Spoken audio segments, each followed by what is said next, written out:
And now, Sportsline Friday Night. Welcome to Sportsline Friday Night. I'm Eric Moon. It is October now, which means fall sports are heating up as the temperatures cool down, which means big matchups on the gridiron. Cole Sam starts us off with Rigby and Highland. What a night for football in Pocatello, with Rigby facing Highland on Friday in a 5A state championship rematch at Iron Horse Stadium. These two teams battled from the very beginning, and the scoreboard showed. The Trojans with a little trickery to start. They go deep downfield to Hayden Oler, who's going to make the catch over a defender and celebrate on his way to the end zone. The Rams, though, would respond with a few tricks up their sleeve. It's a double pass, and Kai Callan is on the receiving end of a Highland score. What a play. Rigby looking to make a play before half. Brady Packer goes deep, and Packer puts the Trojans in scoring position. Later in the drive, Carter Steffler sees his man in the end zone and is right on target. Rigby gets the touchdown before half, but falls to the Rams in this one, 43-42. Two of the top teams in 4A faced off in Blackfoot tonight, with Broncos hosting the Skyline Grizzlies. Both teams are coming off of a loss, and we're eager to get back in the win column on Friday night. The Bronco band is ready for this one, and so is the home team. Jackson Grimmett throws a bullet to a diving Javante King for a first down and move the chains. Later in the drive, Grimmett can't find anybody, so he decides, I'm going to take it myself, going all the way down the field and gets another Blackfoot touchdown to give the Broncos the lead. The Grizzlies trying to respond, and Lachlan Hackey rolls to his left and somehow finds Kenyon Sadiq, who has the enough for the first down.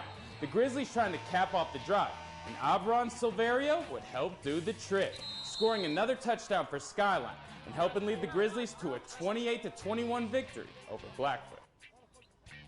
Civil War. When Bonneville and Hillcrest players, coaches, and fans hear those words, they know their biggest game of the year is right around the corner. And tonight, the Bees and the Knights took center stage at Thunder Stadium. Nearly a full moon in the sky tonight as the fans get ready for some rivalry action. It is indeed the Hillcrest Knights trying to avenge last year's loss in the Civil War, while the Bonneville Bees want to sting the Knights again.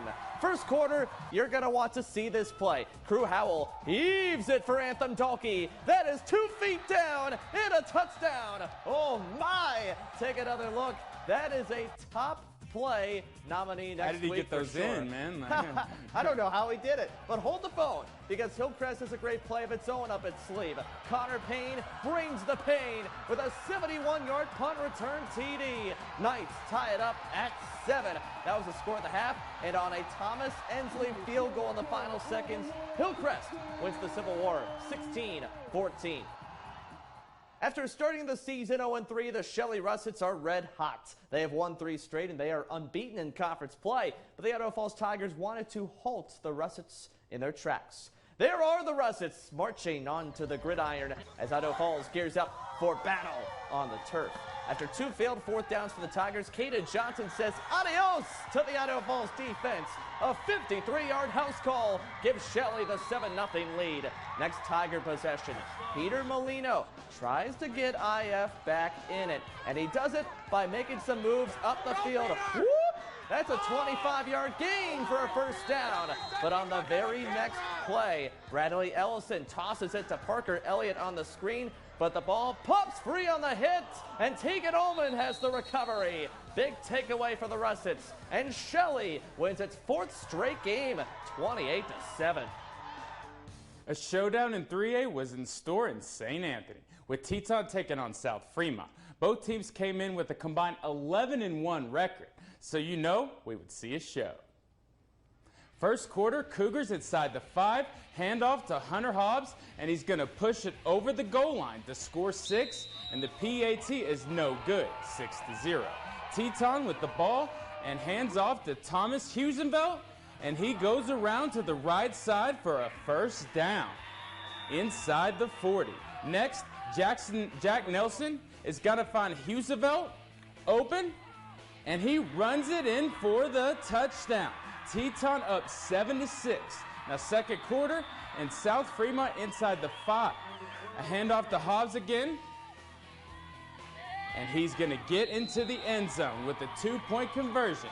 Cougs lead 14-7. Hughesonville at QB, and he fakes the handoff and runs the ball in to tie the game at 14 at the half. And the Cougars would win this, 28-26. After the break, we'll show you more of tonight's scores and our top plays of the week. All of that and more is next on Sportsline Friday nights.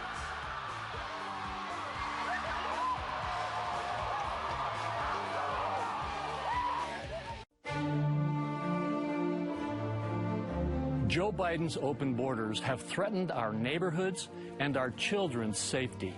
Fentanyl-related deaths have increased right here in Idaho. Gang members transport fentanyl and other dangerous drugs into our schools and communities. This has got to stop. I'm Mike Crapo. I approve this message. It's time we control the borders and shut down the pipeline of drugs and violence into Idaho. When joints begin to fail, it's more than an inconvenience. The relentless grinding pain slows you down and can even stop you from doing the things you enjoy in life. At Portneuf Medical Center, our skilled orthopedic experts are using advanced robotic surgeries to get you back to being you sooner with a less painful recovery. We're doing more than restoring joints. We're restoring lives. It's that time of year again. Come into an Arctic Circle and get a spooky, fun Halloween flashlight now in every Square Pumpkin Kids meal. Collect all 4 while supplies last. Arctic Circle, where the good stuff is.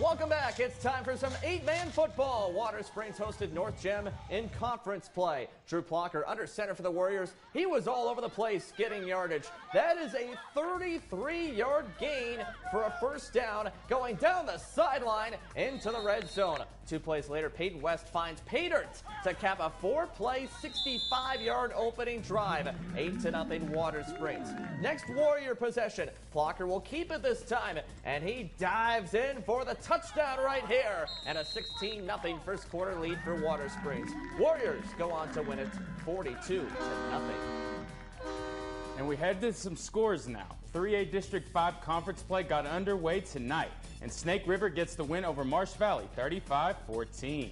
The Century Diamondbacks have their first win of the season, and they're 1-0 in conference play. Century takes down Preston 33-13. And a stunner in 2A. The top-ranked North Fremont Huskies get shut out by Aberdeen. Tigers win this one 24-0. You can never count out those Tigers. Never. More nuclear conference action with the West Jefferson Panthers getting the win in Terraton over the Ryrie Bulldogs. And in Firth, it's the second straight victory by taking the blowout dub over Salmon. Westside is starting another win streak, taking down Declo 21-6 out in the Magic Valley. And Bear Lake wins big at Milan tonight. Bears shut out the Dragons 62-0. You can see more of tonight's scores in the sports section on our website at localnews8.com and in the app. And just another reminder, you can catch Idaho State Bengals football for the first time on the Local News 8 Now channel, digital 8.4. Bengals travel north to face the number 4 Montana State Bobcats in Bozeman tomorrow at 2 o'clock. You will need an antenna to see this game on the Now channel 8.4. And we will also have coverage from Bozeman on Saturday nights. The first state tournament of the school year has teed off. The 4A and 5A golf championships began this morning at the Sage Lakes and Teton Lakes golf clubs in Idaho Falls and Rexburg. The tournaments run through tomorrow when both team and individual state champions will be crowned. Here are the scores after round 1, starting with the 4A boys. It is a close race at the top. Twin Falls' Derek Leclerc holds a one-shot lead with Shelley's Nate Nelson right on his tail. There are the scores. Bishop Kelly has the team lead in that one, as you see Leclerc at the very top for Twin Falls. Another Twin Falls golfer, Ava Schroeder, has a big advantage in the 4A girls competition with a 6-shot lead. Century's Lauren Hassan is in second, and the Bruins have the team lead. Eagles' Wheaton Ennis had maybe the best day for any golfer, shooting 8 under at Teton Lakes. Madison's Ashton MacArthur pulls into a tie for third after a day 1 round, with Eagle leading the competition. And Boise area golfers dominated the 5A girls tournament in the first round as Emery Gibbs from Rocky Mountain leads. Rocky Mountain also holds the team advantage. And on the diamond now, the Mariners dominate in their first playoff game in 21 years. M's are victorious in shutout fashion, 4-0 over Toronto. In the other AL wildcard series, Guardians win a pitcher's duel over the Rays, 2-1. See what happens when the Mariners make the playoff? Absolutely. To the National League, the Padres were in control from the get-go and winning big over the Mets. And the Phillies used an incredible 6-run comeback in the 9th to propel themselves to a 1-0 series lead over the Cardinals. That was an amazing comeback for sure for the Fightin' Phils. Time for our top plays of the week, and we are going to begin with a speedster. You know this guy pretty well, Cole. From his own 2-yard line, Riken Echo Hawk takes the ball around the edge, and he is off and running. He could go all the way. Bye-bye. That's a 98-yard house call to bring some thunder to Pocatello. At number 2, blink and you might miss it. It's Javonte King making another appearance in our top plays, telling the Ram defender to get off of me. Another great play by the standout Bronco receiver as he takes it all the way for 6. He said, get out of my way on that one.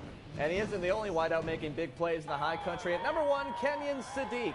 That's a name that's familiar in this segment. He leaps up between 3 Rigby defenders for an amazing grab on the deep ball. And I'm going to emphasize this again, okay? That's in triple coverage. Let's just say there's a reason he's going to Oregon next year. That's an incredible catch.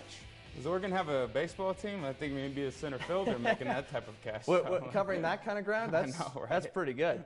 And we have more top plays coming up next week. Just from the action we saw tonight, some incredible plays for sure. Some great there's going to be plenty of nominees. Absolutely. Sure. That's all for us on this Friday night. For Cole Sams, I'm Eric Moon. Thanks for stopping by, and we hope you have a great weekend. Good night.